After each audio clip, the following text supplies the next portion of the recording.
டே 14 Sunday எபிசோட்ல பார்த்தீங்கன்னா அப்சரா. ஆமாம், அப்சரா இஸ் எவிக்டட். அப்சரா ஏன் எவிக்ட் ஆனாங்க?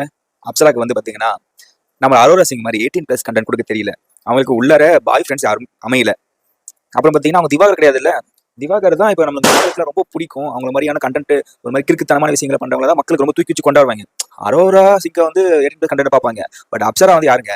அவங்க ஒரு டிரான்ஸ்ஜெண்ட், அவங்க ஒரு மாடல் பண்ணி அவங்க வந்து ஒரு அவங்களோட சொசைட்டியவே மாற்ற நினைக்கிற ஒரு பர்சன்.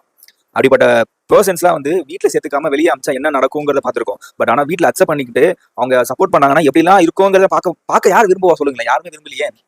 என்ன பண்றது? அதனாலேயே வந்து பார்த்தீங்கன்னா அக்ஷரா எவிக்ட் ஆயிட்டாங்க.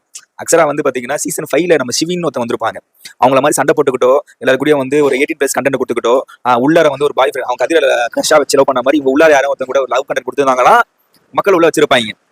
அவங்க வந்து எங்க அம்மாவை பத்தி பெருமையாவோ அவங்க ஊர்ல அழகா அவங்க ஊர் பாசி சூப்பரா பேசிக்கிட்டு சுத்திட்டு ஒரு மாதிரி பாசிட்டிவா இருந்தா யாருக்கு பிடிக்கும்? நம்ம மக்கள் எவ்வளவு கேவலமானவங்களா இருக்கோம்ல நம்மலாம். Akshara is evicted. வேற என்ன சொல்றேன்னு தெரியல. அடுத்து நம்ம இந்த கமருதீன் ஆதிரை அரோரா பிரச்சனைகள் வருவோமா? எனக்கு வந்து ஆதிரை அரோரா அவங்க வந்து குட்டுன்னு நான் பேசல, அவங்க வந்து பேடுனே இருக்கட்டும்.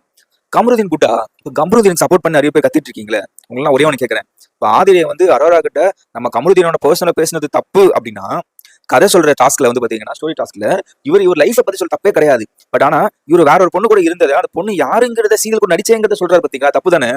அது சொல்லிட்டு வர கை அடிச்சு கட்டுவாரு. இப்ப பாப்பாங்களேன்னு சொல்லிட்டு அவரு சொன்னதை சொல்லிட்டு விட்டு போயிட்டாரு. பட் ஆனா வெளியே சோஷியல் மீடியால நீங்க எல்லாம் நம்பலாம், என்ன சேர்த்துக்கோங்க, நம்மலாம் சேர்ந்து யார் கூட ஆதிரியா இருக்குமோ இவங்களா இருக்குமோ அவங்களா இருக்குமோன்னு சொல்லி போட்டு அடிக்கிறோமே, அப்ப அது ரைட்டுங்களா?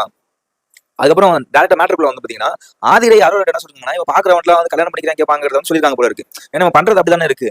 எல்லாரும் கூடயும் போயிட்டு ஒரு மாதிரி அட்டாச் பண்ணிட்டு இருக்கான். போய் நம்ம விஜய் பார்வதியை போயிட்டு பார்க்க எக்ஸ் மாதிரி இருக்கேன்னு சொல்லி விஜய் பார்வதி கூட வந்து சுத்திட்டு இருக்கா அப்படின்னா இவனுக்கு என்ன சொல்றதுன்னு தெரியல. கூடா சேர்க்கை என்ன எதுல போய் முடியுங்கிற மாதிரி. அது இல்லாம ஆத்திரக்காரனுக்கு புத்தி மட்டுங்கிற மாதிரி ஆதிரை சொன்னது தப்பாவே இருக்கட்டும், அவன் சொன்னது யாருக்குமே தெரியாது. இவரு போயிட்டு அந்த அந்த ஸ்டேட்மெண்ட் திரும்ப விஜய் சேதுபதி வைக்கிறேன். எனக்கு என்ன சொல்றதுன்னு தெரியல. மேபி அவன் சொன்னது என்னவா வந்துட்டு போட்டுமே, ஆமா என்ன உனக்கு அப்படிங்கிற மாதிரி ஸ்டாண்ட் இருக்க வேண்டியதானே. ஒரு கான்வர்சேஷன் பில் பண்றப்ப ஆதிரிட்ட போய் கேட்கறப்ப ஆதிரி ஸ்ட்ராங்கா நிக்கிறான். நான் என்ன சொன்னேன் சொல்லு அப்படின்ற. அப்ப நீ ஓப்பனா சொல்ல வேண்டியதான், இவன் சொல்லியிருக்கேன் உனக்கு அசிங்கமா இல்லையா அப்படி கேட்டா பரவாயில்ல. நீ போயிட்டு வந்து அந்த பொண்ணியை நான் சொல்லட்டுமா அவனை பத்தி? நான் பேசுவேன். இது வந்து என்ன இன்க்ளூட் பண்ண பையன் கதை சொல்றேன். பசங்களுக்குள்ள இருக்கிற ஒரு விதமான ஒரு கேரக்டர். இதை நீங்க எத்தனை பேர் எந்த பசங்க வந்து அதை வந்து கண்ட்ரோல் பண்ணி அதை மூவ் ஆன் பண்ணி போறீங்களோ உங்க வாழ்க்கை நல்லா இருக்கும். பெண்களுக்குரிய குணங்கள் சொல்லுவாங்கல்ல, அந்த மாதிரி ஆண்களுக்குரிய குணங்கள் தன்னை தப்பா பேசிட்டாங்க அப்படின்னா அவங்கள போட்டு அடிச்சு கிழிக்கணும்னு நினைக்கிறது வந்து எப்படிப்பட்ட விஷயம் தெரியல. ஆதிரியை பத்தி பேசுறேன், அரோரா பத்தி பேசுறேன்னு சொல்லிட்டு போய் விஜய் பார்வதி கூட உட்காருங்க. விஜய் பார்வதி இஸ் வெறியச்ச. அது கூட சேர்ந்து அது இன்னும் ஏத்தி விடுது. கமருதீன் எனக்கு தெரியல, நம்ம துஷார் வந்து பேசுவாப்படி விஜய் பார்வதி கிட்ட எதுக்கு அப்படி பாக்குறீங்க, எதுக்கு இது பண்றீங்கன்னு சொல்லிட்டு அந்த இடத்துல நீ துஷார் கிட்ட காமா பேசுற துஷார் அவ்வளவு அவங்க காமா பேசிட்டு இருக்கு. அந்த காமனஸ்ல கொஞ்சம் ஒரு பாயிண்ட கூட நீ வந்து ஆதிரி கூடயோ அரோரா கூடயோ கான்வர்சேஷன் வச்சுட்டு எதுக்கு இப்படி பண்ணீங்க, சரி ஓகே டன் நல்லா இருக்கு அப்படின்னு சொல்லிட்டு நீ கொஞ்சம் மெச்சூரா நடந்திருந்தா யாருக்கு அசிங்கம்? ஒரு எக்ஸாம்பிள் தான், ஒருத்தவங்க உங்களுக்கு கிஃப்ட் கொடுக்குறாங்க அப்படின்னா அது நீ வாங்கினா அது உனக்கு சொந்தம், நீ வாங்கலன்னா அவங்களுக்கு சொந்தம். அதே மாதிரி தான் வார்த்தைகளும் நம்ம யூஸ் பண்ற வேர்ட்ஸை வந்து எந்த அளவு நல்ல வார்த்தைகளை யூஸ் பண்றோமோ அதை ஆப்போசிட்ல வந்து ரிசீவ் பண்ணிப்பாங்க. நம்ம வந்து தப்பான வார்த்தைகளை போட்டு அவங்க வந்து ரிசீவ் பண்ணல அப்படின்னா தப்பான வார்த்தைகள் நமக்கு தான் ரிட்டர்ன் ஆகும். அதுதான் வந்து கமருதீன் பண்ணிட்டு இருக்காரு. இது வந்து எந்த பக்கம் நான் பேசுறதுனே தெரியல எனக்கு. கடைசியா விஜய் சேதுபதி வரணும் அப்படின்னா சீரியஸ்லி இந்த இடத்துல வந்து விஜய் சேதுபதிக்கு பதிலாக கமலஹாசன் இருந்தாருன்னா வேற மாதிரி ஒரு ரியாக்ஷன் நடந்திருக்கும். அவர் இந்த மாதிரி ஒரு விஷயம் சீன் கிரியேட் ஆகிறதுக்கு வந்து ஸ்பேஸே கொடுக்க மாட்டாரு. அப்படி சப்போஸ் கிரியேட் ஆயிடுச்சு அப்படின்னா அக்ரஸ் பண்ண விடவே மாட்டாரு.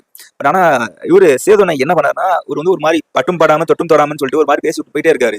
நீ அர்ஜுன் சாவு என்ன பண்ணுங்க, நான் வந்து இன்ட்ராக்ட் பண்ண மாட்டேன், ஒன்லி கேம் சம்பந்தமா மட்டும் தான் நான் வந்து பேசுவேன், இது பண்ணுவேங்கிறது எனக்கு தெரியல. விஜய் சேதுபதி ஹோஸ்ட் பிடிச்சிருக்கு, அவரோட வே ஓகே. பட் ஆனா இதுக்கு முன்னாடி நம்ம பார்த்த கமலஹாசன் ஒரு மாதிரியான பண்ணிருப்பாரு. அந்த சாட்டர்டே சண்டே எபிசோட்னாலே அவ்வளவு பீக்கா இருக்கும். இவ்வளவு இப்படிப்பட்ட தரங்கட்ட கண்டஸ்டன்ஸ் கிடைச்சாங்கன்னா அவர் வச்சு செய்வாரு. பட் ஆனா விஜய் ஏன் இப்படி பண்றீங்கிறது எனக்கு புரியவே இல்லை. நீங்க வந்து கமருதீனை பாயிண்ட் பண்ணி கேள்வி கேட்கறீங்க ஓகே, அப்புறமேட்டு நீங்க துஷாரை போட்டு அந்த அடி அடிச்சிங்க, அவர் வந்து தலைடா சரியா பண்ணலன்னு. ஆனா அதுல 1% கூட நீங்க வந்து விஜய் பார்வதி கேட்கவே இல்லையே. அவங்க வந்து எவ்வளவு ரூடா அவ்வளவு ஹவுஸ்மேட்ஸ் அகேன்ஸ்டா அந்த இடத்துல நின்று நான் பண்றதுதான் சரி அப்படிங்கிற மாதிரி நிக்கிறாங்க. அரோரா சிங்கரை பத்தி கண்டிப்பா ஊரே பேசிட்டு இருக்கு. இது மாதிரி இப்ப அரோரா சிங்கர் பண்ணத ஏதோ ஒரு பையன் பண்ணி தான் சும்மா இருப்போமா? அந்த இடத்துல வந்து நம்ம கண்டென்ட்டா வந்து பேசிருப்போம்ல. இப்ப பையன் பண்ணா தப்பு, பொண்ணு பண்ணா சரியாங்கிறதுலாம் எனக்கு புரியல. விஜயோட ஓட்ஸ் இந்த இடத்துல அவரோட பேச்சு என்ன சொல்லுன்னு தெரியல. எல்லாரையும் கொஞ்சம் ஸ்பேஸ் கொடுக்கணும்னு நினைக்கிறேன். ஆப்போசிட்ல இருக்கவங்களை பேச விட்டு அதுக்கப்புறம் அதுல இருந்து பாயிண்ட் எடுத்து நீங்க பேசணும். நீங்க பேசுறத நீங்க எதிர்பார்க்கறது ஆப்போசிட்ல இருக்கவங்க பேசணும், நீங்க எதிர்பார்த்த மாதிரி ஆப்போசிட்ல விளையாடணுங்கிறது எனக்கு புரியல.